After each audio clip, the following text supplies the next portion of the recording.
ever think modern life is not for you?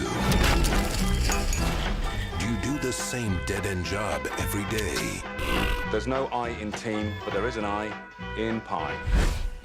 There's an I in meat pie. So the anagram of meat is team. I don't know.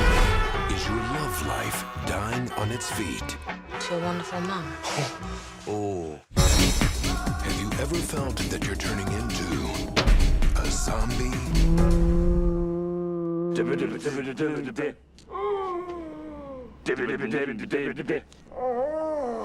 time Although no one is prepared to comment, religious groups are calling it Judgment Day. of crisis, It is vital that you stay in your homes a hero must and rise avoid all contact with the assailants. from his sofa. Hello and welcome to this What Do You Want to Watch Spoilercast for Edgar Wright's first feature film, Shaun of the Dead. I'm Ashley Hobley, joining me today, Dylan Blight. Ooh. Is that your zombie impression? Ooh. It's like, ooh. It's like, yeah, we'd be eaten straight away.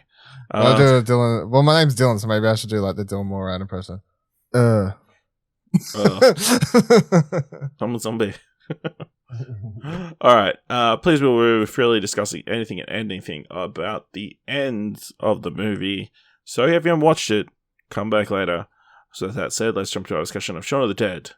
Released 2004, directed by Edgar Wright, written by Simon Pegg and Edgar Wright, starring Simon Pegg, Kate Ashfield, Lucy Davis, Nick Frost, Dylan Moran, Bill Nighy, and Penelope Wilton. Shaun is a salesman whose life has no direction. However, his uneventful life takes a sudden turn when he has to single-handedly deal with an entire community of zombies. Dylan, do you remember when the first time you watched Shaun of the Dead was? Because I sure can't. 2000 and I think it probably was 2005. Because I think it came. I watched it. Okay. With that said, were you a Spaced fan? No, I never. Okay. This is the first Edgar Wright thing I'd seen in my life. But I watched it. Yeah, I'm guessing 2005 because it was DVD, but it came out end of 2004 here because I looked it up before. Because I remember my dad rented it as a new release. So I'm presuming, because stuff used to take like months, a lot longer to get a DVD release. These days it's a lot shorter, obviously. I'm presuming it was rented early 2005, and that's when I watched it. Because we used to go up to the video store weekly and do a movie night when I was younger. We used to rent something new, so we picked Shaun of the Dead. Okay. I honestly can't remember when I first watched it. I'm assuming it was around the time of Hot Fuzz, because I'm pretty sure I saw Hot Fuzz in cinemas, and I would have probably watched that one in preparation, like hearing good news about you need to see Shaun of the Dead. But yeah, it's like, I've got no idea. It all blurs together. I watched Hot Fuzz in cinemas, but Shaun of the Dead, I was younger, a bit too young. That's true. So, Dylan, how much do you love Shaun of the Dead?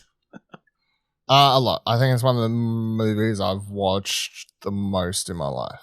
So, I mean, I would have watched this, like, legit. This is one of those, like, sort of exaggerated things. I reckon I've watched this maybe somewhere between 30, 40 times without exaggerating. Because, so this is a combination of one of my best friends in high school loved the movie too. And Hot Fuzz as well. So, and I used to put the movie on as sort of my.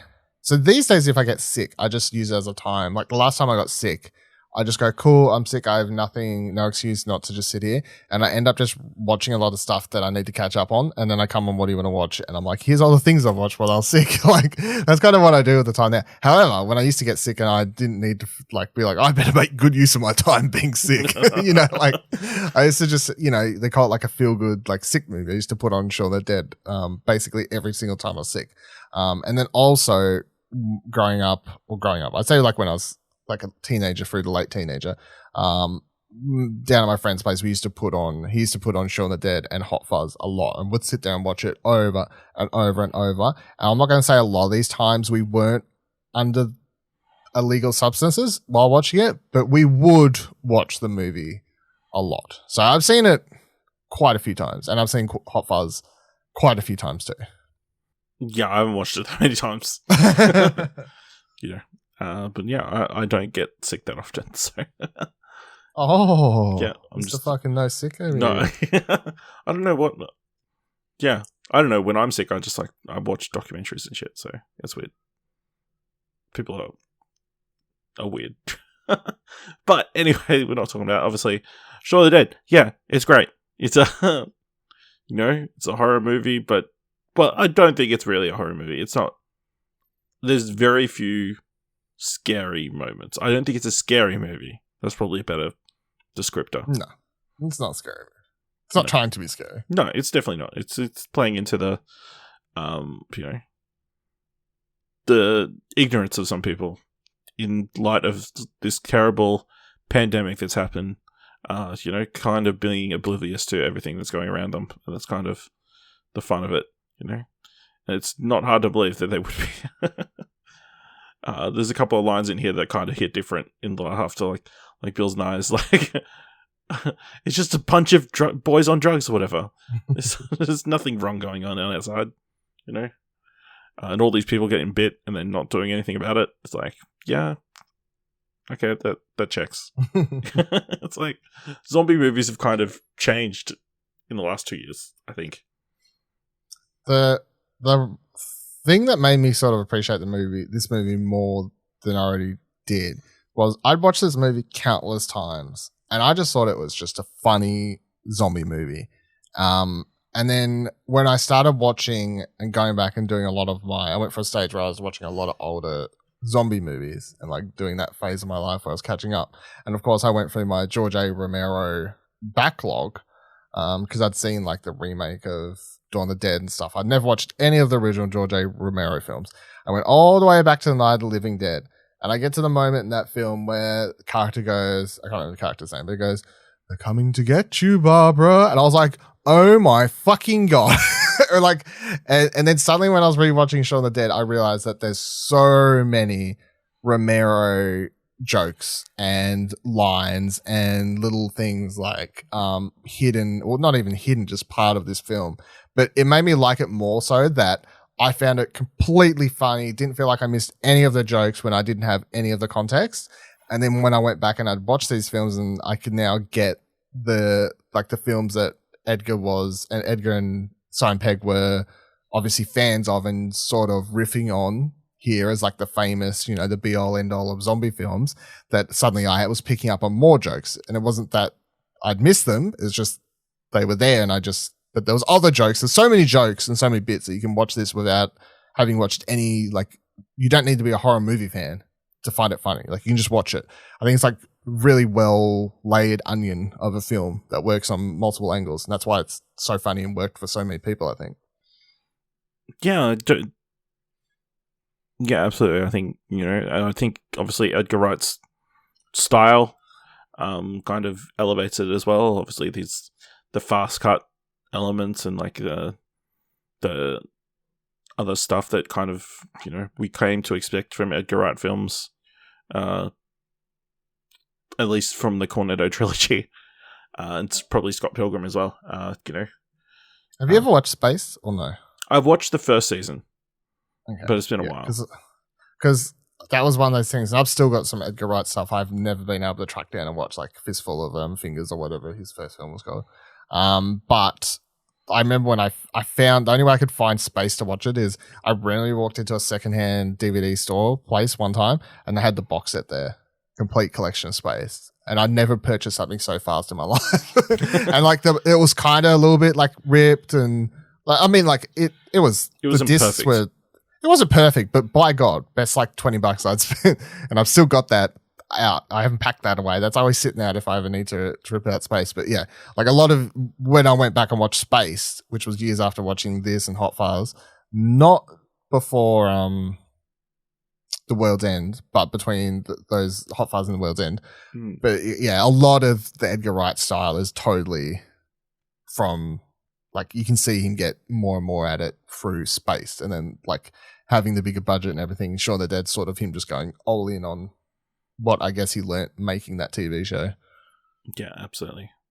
Also on this rewatch, I kind of like appreciated more. Like, obviously, this is the zombies take like, and zombies. I'm using the Z word. I mean, I apologize, but I don't know what if you're in that situation, you just call them zombies. I don't know what else you would call them.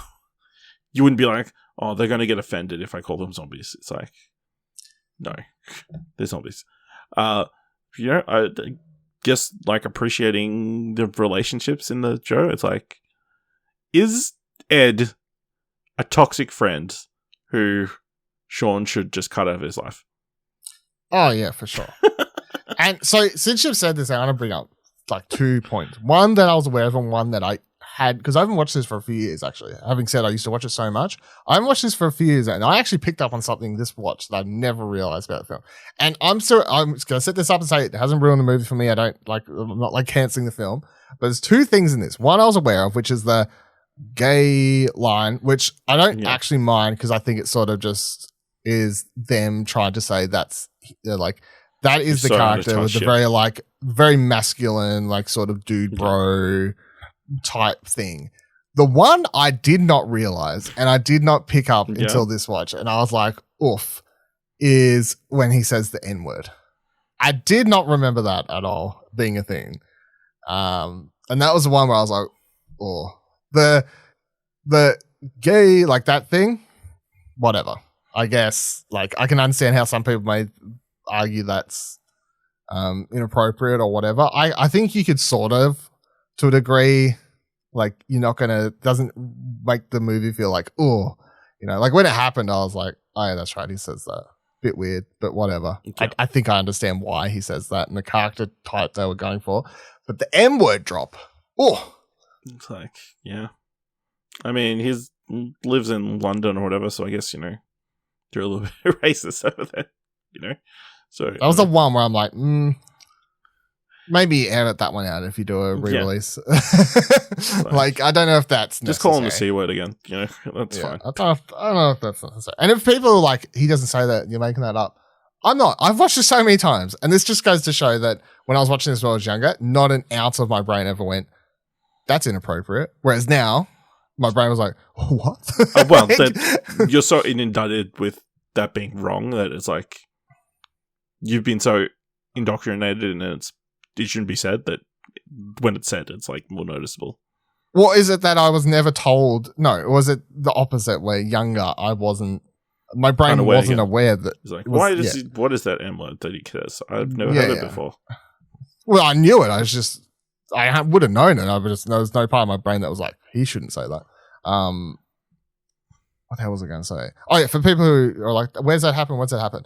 It is when they're leaving the apartment complex.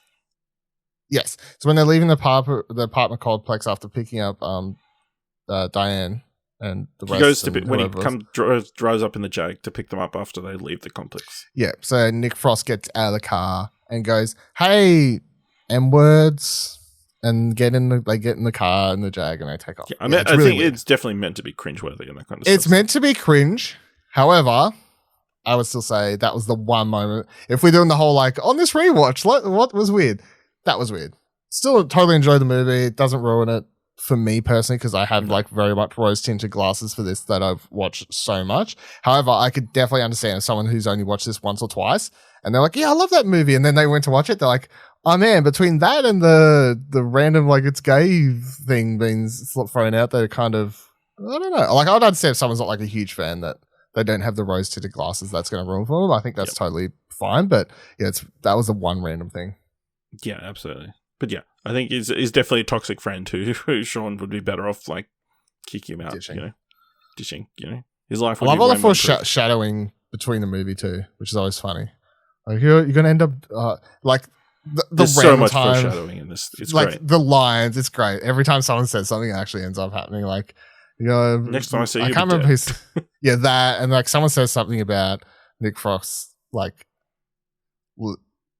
being a bum, or like I don't know, something like spending his whole life playing video games, or you know, like something that I can't remember what the line was, but it's like yes, he does that, and then like the whole Nick Frost thing with me, like. Next time I see you, you're dead. And it's like, well, yeah, he is. And a lot of lines like that, which are quite funny when you're rewatching this like you wouldn't pick up the first time, but on any other rewatch, you're like, hey. Yeah. I'd love to have experienced this movie, like, not knowing anything. I think that the opening is so well foreshadowed, and like, but then we're going in knowing it's a horror movie and zombies are coming. Like, it might have played a bit different to people who have no idea what type of movie they're going in. Like, if it was like a festival film and like, that kind of thing, but, you know, yeah, there's a lot to like here, obviously. Even though it's the worst plan ever. And, you know, they should have just gone with Shaun's friend who they bump into, you know, midway through their walk to the Winchester. Yeah. There's so many random that group too, other than just the you know, they're the clones or whatever you're gonna call them, the alternate versions. But all of them just being prominent British actors, comedians and stuff like that. Like the main, I can't remember the actress's name, but the main girl is the co-star of Space and through to the Mark last Freeman's person's boyfriend, and then Matt Lucas is the brother Nick Frost. Yeah, pretty great gag. Yeah, obviously you get some cool moments with obviously them figuring out that they're zombies, and like you got the record throwing scene, which it only worked once and barely worked. You know, they only hit one and got a little bit of a record in his face. But a very cool sequence. I think like one of the most impressive shots is when obviously Shaun pushes the girl over and she falls on the because the camera stays and the holes there and everything like that. Yeah, absolutely, very impressive. Is there anything else you want people to know about Shaun the Dead that you feel like is underappreciated? I don't know, because on the surface, it's just a very simple comedy zombie movie.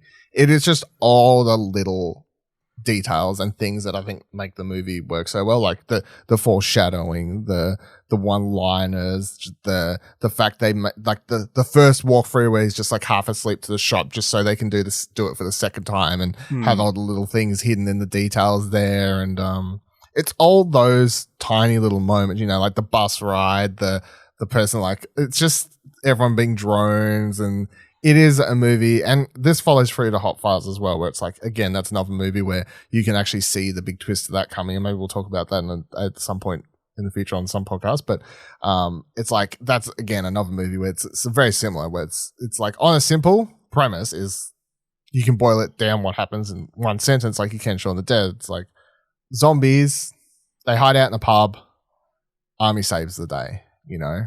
But it's like, well, what makes it so good? What makes it so funny? And it is the performances, it's the people, and it is ultimately the script. Like the writing, I think, is it's the writing, the direction, that specific Edgar Wright style, and then the follow through in the editing room to make it this fast paced sort of very lively zombie comedy film that no one had really seen before like this anyway. Yeah, I don't think it was any like zombie comedies before, from memory. Well, nothing any prominent, but like there's obviously been a bunch of ones. And then what, like 4 years after this, you get Zombieland, and yeah, and then like there's like a bunch of different like movies, overseas movies inspired by Shaun of the Dead. That kind Hot Wheels vs Zombies. Shout outs. It's one of my faves. Like legit, it's quite funny. It's not very good, but it's funny. Yeah, absolutely. So, yeah, I think Zombie there's like some beavers. pretty brutal, like Darren Moran's character getting. Oh, he gets torn apart. Yeah, it's the most brutal part of the movie. Yeah, blood and guts. Blood and guts. And of course, yeah, obviously them beating that zombie up to Queen is pretty cool. Like, obviously on the beat and very well choreographed. But then, he kills off. He got everybody but him and her killed. Is pretty much what happened. So, what a hero finish. But at least he tried. At least he tried. That's the message to the movie. At least he tried. And it's quite funny too, with it's like, of course, the human race, if zombies was a thing, ultimately we probably would have the army come in and like save the day. But then the fact that they're like, oh, let's turn it like wipe out with zombies, and they're doing the lawn, mowing the lawns and whatever else. How do we exploit these people? Yeah. Coldplay's doing a fucking concert called Zombie or some shit. Yep. Yeah, it's pretty good. All right. Let us know what you think of Shaun of the Dead by going to explosion.com/Twitter or jump to Discord at explosion.com/Discord. Leave us a review on Apple Podcasts or Podchaser. Tell people about what you want to watch if you really want to help us out.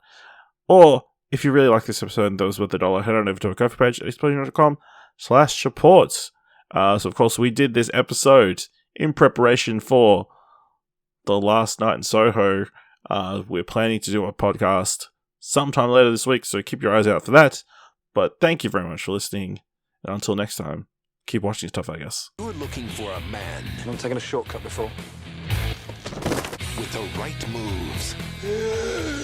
Nice, good vocal work. Let's all try it together, shall we? 1, 2.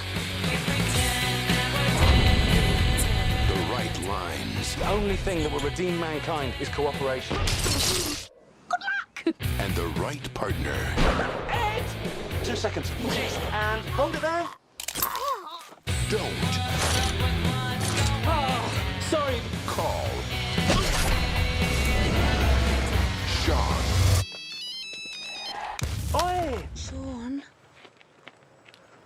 Oh. Shaun